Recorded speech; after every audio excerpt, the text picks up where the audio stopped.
Përshëndetje të nderuar miq, do të flasim për ngjarjen e rëndë që tronditi ditën e sotme Tiranën dhe jo vetëm. Vrasjen e gjyqtarit Astrid Kalaja brenda sallës së gjyqit nga Elvis Shkëmbi, në bashkëpunim me babain e tij. Çështja është për pronat, por për të folur më shumë për sigurinë e sistemit, për drejtësinë, por edhe për gjithçka tjetër, kemi të ftuar avokatin Duhet Pjetra. Avokat, përshëndetje dhe faleminderit. Përshëndetje juve. Një ngjarje e rëndë, besoj që me Astrid me të ndjerin ndoshta keni pasur edhe kontakte, pra përtej anës të drejtësisë, me 30 vite karrierë, vritet në mes të sallës së gjyqit. Mesazhet edhe ajo që mund nxjerrim nga kjo ngjarje janë të shumta. Tani unë normalisht jam njoft me te, më vjen keq që kërkoj pra edhe familjarëve të ti, por Astridi për mua duhet jetë një dëshmor i demokracisë në fundin e saj. Çka do thotë që ne jemi pa drejtësi. Në Shqipëri sot nuk ekziston një drejtësi. Pra, gjyqtarët janë të dhënën pas sistemit politik dhe jo sipas drejtësisë. Për çfarë them këtë? Të gjitha vendimet që marrin sot gjyqtarët janë vendime politike, pra me urdhra politik, dhe jo pa qëllim u caktu vettingu, pra në mënyrë që ata gjyqtarë që nuk do t'i binen, pra partisë në pushtet, do largoheshin totalisht nga sistemi i drejtësisë. Dhe ata që janë sot në vetting, plus edhe këta të rinj që janë klysht e tyre, pra janë sot që japin vetëm drejtësi dhe vendime politike. Tani ky popull ka arrit kulmin. Pra ka arrit kulmin nuk do thotë që ka arrit kulmin edhe do fillojnë të vrasin gjyqtarët. Por ne kemi paralajmëruar dhe kemi thënë që së shpejti kemi thënë, aty ku nuk funksionon ligji, do funksionojnë kanuni. Jo pa qëllim e kemi thënë në gjitha mediat e Shqipërisë, sepse ne kemi informacione nga më të çuditshme. E kemi diskutuar edhe bashkë dhe ma keni thënë këtë gjë. Ne na vin këtu qytetar duke kjajt. Kam 7 vjetë që nuk merret vendimi gjyqësor. Pra, me lëtë në sy këtu në këtë tavalinën time, janë një pjesë e mirë e qytetarëve shqiptarë dhe ne nuk dim as çfarë t'ju themi, as çfarë t'ju gënjejmë, sepse faktet tregojnë që vendimet gjyqësore nuk janë dhënë. Tani kemi një gjë, në qoftë se duan që ta hetojmë këtë çështje të vendimeve, qoftë IL2-ja, qoftë KLG-ja, qoftë institucionet të tjera, e kanë shumë të saktë se si. Pra, shkojnë fare mirë në gjykatën e apelit, qoftë administrativ dhe qoftë civil, dhe shohim kush janë këta që kanë mbi 7 vite. A është në një familje politikanit? A është në një familje gjyqtarit? A është në një familje prokurorit? A në një familje drejtësisë, e ministrave? Pra, ata të gjithë i kanë marrë vendimet e veta. I kanë ne i gati në kohë dhe me telefonate e rregullojnë punë. Të vetmit e ata që janë qytetarë e thjeshtë që nuk kanë ndërmend askënd. Duke i ofenduar biles e tij djak ose i majt. Pra kjo ka ndodhur në vite të tëra. Tani adurojnë nga këta njerëz, nuk besojnë që durojnë. Ka arfuni. 7 vite nuk është pak. Për 3 vite bëhen 10 vite, bëhet një dekadë. Që nuk kanë marrë vendime. Pra, kemi rastet që është da burri me gruan para 7 vitesh, para 10 vitesh, jo 7 vite. Dhe kanë bërë 2 vite në gjykatën e shkallës parë. Tani ai burri është martu ose bashkëjeton me një femën. Ajo femna e shoqja e atij bashkëjeton me një burr. Ai bën fëmijë me atë, ky bën fëmijë me kët. Asnjëri nuk regjistrohen në emrat e tyre. Edhe i herë do hapen procese gjyqësore për sistemu fëmijët e tyre. Pra, ky është një gabim që nuk i falet shteti shqiptar. Për ta zgjidhur këtë problem i kemi kërkuar, i kemi bërë letër KLG-s, Ministrisë së Drejtësisë, Parlamentit të Shqipërisë, o zotëri, merrni masa urgjente. Merrni nga rrallët e avokatisë, janë 16.000 avokat. Caktoni 100 gjyqtar me kohë 3 vjeçare. Jepi një mandat 3 vjeçare, një gjyqtari. Të zgjidhet problemi i këtyre stoqeve që janë. Jo, nuk be bajnë. Kanë interesat e tyre. Pra këto interesa vinë e kthehen, po vjen shumë keq që i kanol, pra Astrid Kalas sot. Por si do i ndolte Astrid Kalas, mund të ndolte një tjetri. Njerëzit nuk dojnë ma, ka rrit kulmin, ta themon kur të themon që ka rrit kulmin, situata ka rrit në kulm, nuk ka ma, o me shkun tek Zoti, ose me zbrit në tokë, dy gjana të. Edhe autori kishe thuajse paralajmëruar situatën se shpesh në media ka rezultuar që ka dalë duke denoncuar atë që po ndodhte. Ai, jo vetëm ai, kero se sa dushmë. Unë po them që nëse shteti nuk vendor, do jemi para kësaj situate shumë të tmerrshme. Pra shumë të tmerrshme. Do goditen prokurorë, gjyqtarë, avokate, do goditen shumë gjana. Pse? Sepse jemi në këtë kolaps. Ky është kolaps i drejtësisë. Pra, kuptohet shumë mirë se çfarë po ndodh. E din shumë mirë se çfarë janë 960 çështje ankesa të qytetarëve në ILD dhe nga gjithë ato 960 vetëm një masë është marrë për një gjyqtar. Pra është të mërshme. Pra çka do thotë që nuk funksionon. Nuk funksionon asgjë. Nëse nuk merren masa, do kemi raste të tjera. Dhe unë uroj që të marrin masa me njëherë shteti. Pra, ky ishte një me zu shtetin nga xhumi. Sepse po t'i shohim edhe një gjë, një fajt madhe ka dhe kryeministri i Shqipërisë. Sepse edhe ai doli atje dhe i tha gjyqtarëve ju. Pra gjyqtari kur jep një vendim të drejtë, e keni fjalën për rastet e atakimit fundit nga Thethi, në Durrës. Po, çohet kryeministri tani atakon gjyqtarin. Jo më zotëri, gjyqtari ka punën e vet. Nuk mund e shtin. Tani gjyqtari ka mes dy zjarreve, o politikës o drejtësisë.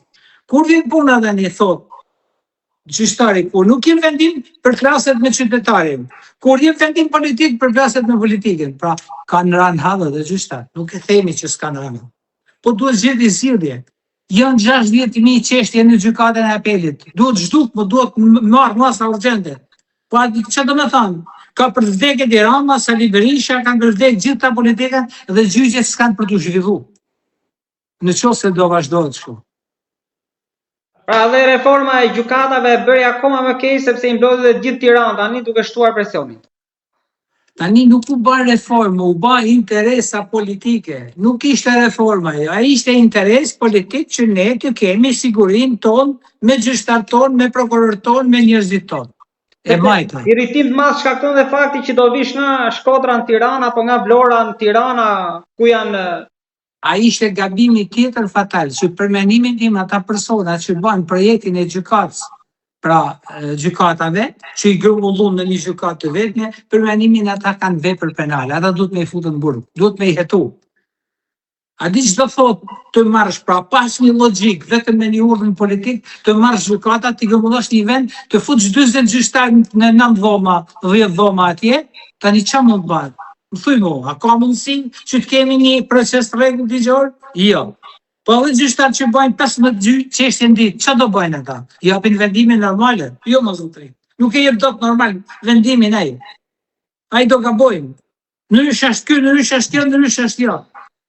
Jep civile, penale, administrativ, s'merret gjata zotëri. Nuk e ka konceptin prej 15 gjyqje në ditë. Kur mund t'i japin ai?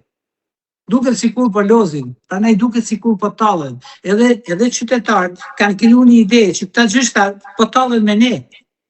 Se nuk ka se si. Nuk kjo është ngatrot vllai me vllajën për efektin e gjyqeve. Është të mërshme, nuk duhet si ta përshkruaj. Nga ana tjetër, ndoshta nuk është ky rasti, po për gjyqtarët që e kanë kaluar vettingun, mund të flasim ndoshta edhe për hije dyshimi apo sepse edhe vetë Dumani para ca kohësh ka thënë që më problem kam ata që kanë kaluar për t'i ruajtur se sa tjerët.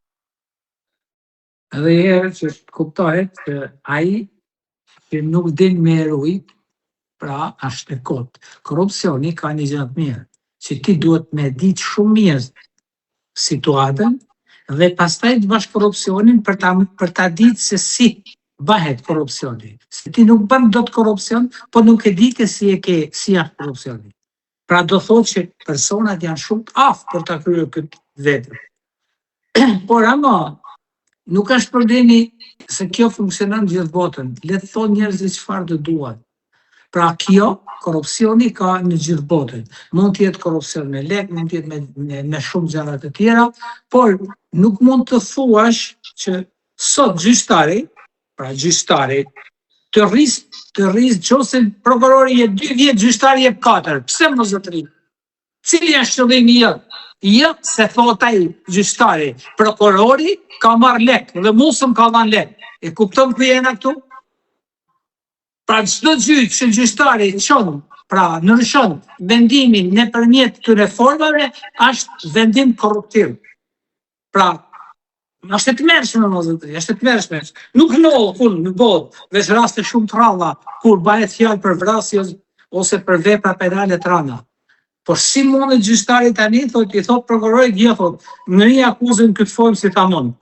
Se ky është djali filanit dhe ai deputeti i zonës më ka thënë që ta kesh kujdes. Me denu thot me majt mren. Atë merr. Patjetër çfarë do ndaj? Ku funksionon ligji, funksionon kanuni. Avokat, po konkretisht për sistemin e sigurisë që ka çeduar, si funksionon? Kush e merr përsipër nëpër gjykata në këtë rast? Si hyri me pistoleta? Tani në çdo gjykatë të Shqipërisë futesh me banë dash me pistolet futen gjithë. Nuk diskutohet. Nuk ka asnjë sistem sigurie në asnjë gjykatë të Shqipërisë. Sepse vetë sistemi i ndërtuar në forma të kësaj natyre tregon shumë mrapsht situatën. Ne kemi problem për shembull me gjykatën e Fierit. Ne kemi thënë gjykatës së Fierit, zotëri, ndaj llomin e avokatëve, ku do rrin avokat? S'ka vend për avokat, s'ka vend për qytetar. Sa vjen makina e policisë do t'i nxjerrin për jashtë atë gjithë. Avokatë dhe persona të tjerë që të vinë burgosin. Jo mos zotëri, nuk funksionon shteti kështu. Këto janë si me bankë, si me kanë privat, si me kanë dy balojra private. Nuk funksionon shteti në këto forma, në asnjë vend botë. Pra, rregullat duhen me kanë rregulla. Nëse do kishin pas rregulla, automatikisht s'do kishte hyrë as njeri me armë në gjykatë. Po kjo është shumë e rëndë që më thatë ju që mund të hyjë në çdo gjykatë me armë, sepse s'ka sistem Po e ka më sistemi, po nuk ka sistemi i sofistikuar të kësaj natyre. Po, që arrin të debatojë. Po tani, tu nuk është problemi se unë po ruaj me armë, se ai vetë edhe të dera, nuk ka ndonjë problem. Që t'jemi të saktë. Por ama, kjo vrasje me armë është një goditje e madhe për drejtësinë shqiptare, për politikën shqiptare. Që të kenë kujdes, mos bëjnë veprimin kundërshtim me ligjin. Pra, bënë më gjona ligjore, ke çdo njeri i sot që thotë, po mu s'ma lejon, s'ma thot ligji atë që më këtë. Pra, janë gjithë qytetarët sot e kuptojnë që kur gjyqtari shkel ligjin, kur prokurori shkel ligjin, kur funksionon ndryshe me i tjetër, është të mëshme. Është në logjike. Avokate, diçka të fundit kam, ju e preket në fillim që e njihni të ndjerin, por kujtoni diçka ndonjë betejë juridike në sallën e gjyqit apo diçka që do mbetet memorie nga ai mund të ketë pas nga më të ndryshme, ka pas 97, ka pas shumë vështirësi, por ama asnjëherë nuk ka pas probleme me persona. Ky rast është një rast i çuditshëm, me thënë drejtën, por është një rast sepse kam frikë që ajo pala tjetër mund t'i ketë thënë që unë gjyqtarin e kam nxjerr. Dhe ju bëni çfarë doni, sepse nuk keni për të fituar gjallë. Dhe ky ka vrasja ka qenë shumë e qetë. Kjo është një vrasje që një rrezikshmëri që ai ka vu edhe veten rrezik, ka vu jetën rrezik, ka vu familjen rrezik, por ama mos mendoni se ka pas lehtë ai që ka ardhur aty. Pra, si puna e këtij janë shumë shqiptarë që po vuajnë sistemin e drejtësisë. Këtë sistem të kalbur të drejtësisë. Pra, me këtë që thatë, mund të nxjisë edhe raste të tjera. Jo mund të nxisë, do të ketë raste të tjera, nuk përjashtohen. Nuk përjashtohen rastet e tjera. Sepse nuk jepen vendime politike. Sa herë që të kërkohet të jepen vendime politike në problemet e pronave, automatikisht do përballemi me këtë rast. Ju më përmendet në 97-ën që ka pas raste, pra zoti Kalaja, por atëherë nuk e gjeti gjë, e gjeti tani për pronat. Tani ajo është një gjë që është e shkruar prej Zotit, se nuk është që Po, jo, e kam fjalën me gjithë ato që ndodhin në 97-ën, ku zdjeku të fusje kokën, ndërkohë që pronat vazhdojnë akoma të marrin një jetë pa 97 çdo ditë. ajo që është sot, pra unë kam thënë disa herë që shqiptari dhe çdo njeri në botë konsideron prona është e shejtë. Dhe për ta vërtetuar këtë rast, janë rastet e vitit 1992, 3, 4, 5, 6, 7.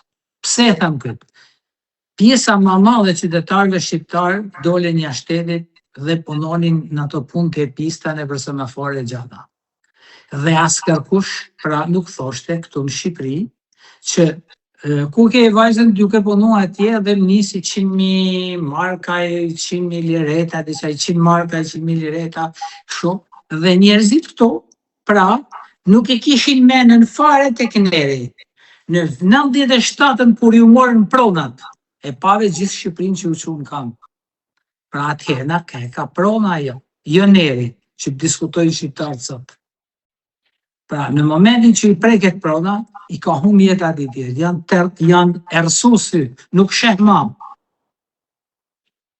Avokat, bët një mbyllje mjaft diagnostikuese dhe të saktë. Unë të falenderoj shumë për bisedën. Faleminderit juve.